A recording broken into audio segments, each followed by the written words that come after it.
Іш қуысының қабырғасының анатомиялық әлсіз жерлері туралы бұған дейінгі видеоларда анықтама бердік және бірқатар анатомиялық құрылымдарды атап өттік. Осы сабақта біз шап каналы туралы талдайтын боламыз. Шап каналы каналис инguinalis ер адамдарда ұрықшылбыра фуникулус сперматикус, ал әйел адамдарда жатырдың жұмыр байламы деген теріс утері өтетін құрылым немесе өзекті айтамыз. Бұл шап каналы қалыптасуын, жалпы оның құрылысын түсіну үшін бірінші осы ер адамдарда бұл ата бездің омаға түсуі descensus testis, осы үдерісті білген дұрыс, сонда ғана біз толық түсінеміз. Енді ұрықтық дамудың жалпы ата без даму кезінде ол егер омыртқаларды алатын болсақ, екінші, үшінші бұл бел омыртқалар деңгейінде орналасады. Мынау іштің артқы қабырғасы деп алсақ, мынау омыртқалар шартты түрде, мынау алдыңғы қабырғасы деп алайық. Ұрықтық дамудың екінші, үшінші айында ата без омаға түсу процесі басталады. Осы кезде шап каналының терең сақинасы деңгейінде мінекей ішперденің осы томпаюы пайда болады. Бұны процессус вагиналис перитоней деп айтайды. Бұл жағдайда оның сыртында орналасқан қабаттардың да томпаюы болады. Яғни бұл ішперде десек, мынау тері болатын болса, оның ішінде фация эндоабдоминалис бар, немесе фация трансверсалис. Сосын бұл жерде көлденең бұлшықет бар, ішкі қиғаш бұлшықет және сыртқы қиғаш бұлшықеттер бар. Осыны білейік. Енді бұл әрі қарай осы өсімдінің томпаю нәтижесінде осы процеспен бірге ата без омаға қарай түсе бастайды. Енді бұл терең шап сақинасының терең сақинасына келгенде, немесе фосса инguinalis lateralis келгенде, ата без ол оны тесіп өтпейді. Өзімен бірге іш қуысының қабырғаларын алып кетеді. Мінекей, яғни ол осы алатын париеталды ішпердеден алатын болса, вагинал перитоней ол өзімен бірге мінекей осына және өзімен бірге міне қарайтын болсақ, сыртқы апоневроз кетті, тері бәрін өзімен бірге ата без алып кетеді. Сөйтіп ұрық дүниеге келген кезде жалпы нәресте бұл ата без омаға түсіп тұрады.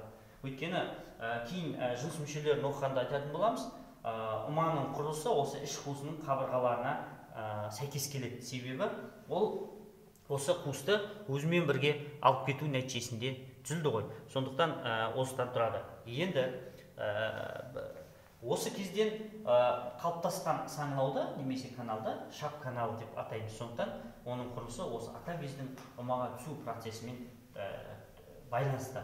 Енді шап каналы негізінен іштің алдыңғы қабырғасында проекциясы бұл шап үшбұрышына сәйкес келеді.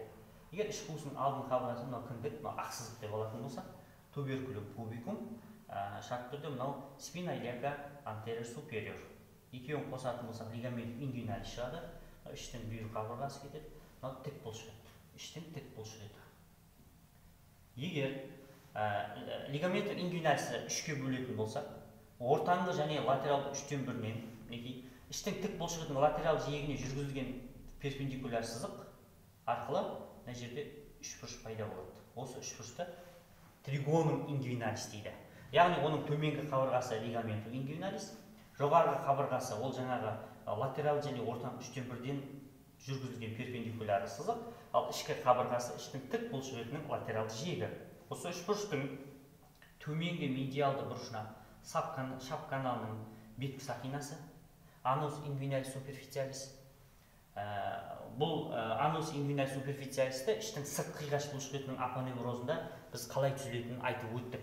Және оның жоғарғы латералды бұрышына анус инguinalis profundus сәйкес келеді. Егер осына қосатын болсақ, міне шап каналының негізгі алдыңғы қабырғасына проекциясы міне осылай. Енді осы шап канал деңгейінде іштің алдыңғы қабырғасын кесіп, оның қабырғаларын қарайтын болсақ, бізге келесі құрылымдарды көре аламыз. Оның ең ішкі жағында біз білеміз musculus transversus тұрады. Оның сыртына қарай musculus obliquus internus abdominis, ал оның сыртында musculus obliquus externus abdominis тұрады. Ішкі жағында фация эндоабдоминалис, ас сыртында террас шермай мен тері. Мінекей. осыны біз слойда көре аламыз. Енді біз білетін сыртқы қиғаш бұлшықеттің апоневрозы мінекей төменге тартылады да, ішке қарай қайырылады да, лигаментум инguinalisті құрайды. Мінекей лигаментум инguinalis. Мінекей. Ал ішкі қиғаш бұлшықет пен көлденең бұлшықет, біз бұлшықеттердің бекуінде айттық. Мына лигаментум инguinalisтің латералды 3-2 бөлігіне ғана бекітеді. Яғни ол төмен келгенде міне аттап бекімейді. Медиал жартысында ол бекімейді. Беку нүктесінде айттық. Көрдіңіз бе? Сондықтан оның жоғарғы қабырғалары мінекей жетпейді, бос қалады. Ал артынан фация трансверсалис. Мынау тері тұр. Сонда қалыптасатын мына құрылымды міне шап каналы деп атаймыз. Сонда шап каналының төмен алдыңғы қабырғасы сыртқы қиғаш бұлшықеттің апоневрозы, төменгі қабырғасы лигаментум инguinalis, ал жоғарғы қабырғасы ішкі қиғаш бұлшықет пен көлденең бұлшықеттің төменгі жиегі, яғни міне бекімейтін жиегі. Көрдіңіз бе? Ал артқы қабырғасы фация трансверсалис, немесе фация эндоабдоминалистің осы бөлігі. Оның артында париеталды шпилде мынау іш қуысы, мынау тері. Көрдіңіз бе? Осы аралықта міне шап каналы деп атаймыз. Сонда біз қабырғаларын айттық, сақиналарын айттық. Жалпы іш қуысының алдыңғы қабырғасын ішкі жағынан қарайтын болсақ, бұның алдыңғы қабырғасында біз 3 шұңқырды көреміз. Егер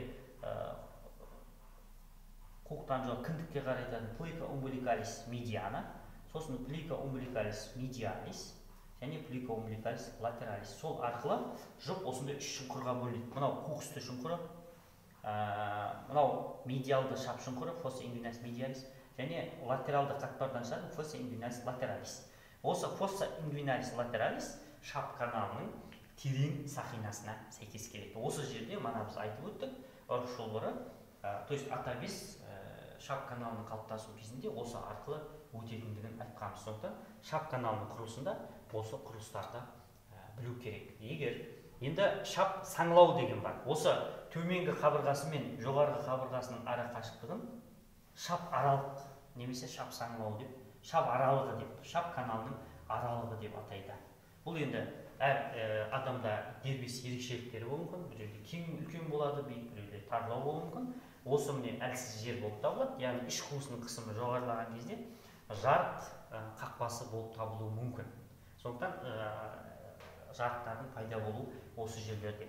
Егер осы жерден шығаруға болады, егер медиалды шап шұңқырынан жарық пайда болатын болса, оны медиалды шап шұңқырдан оны тік шап жарығы деп атайды, тік шап жарығы дейді. Ал латералды шап шұңқырынан пайда болатын жарықтарды қиғаш шап жарығы деп атайды. Олардың енді алдағы уақытта басқа клиникалық сабақтарда оқитын боласыздар.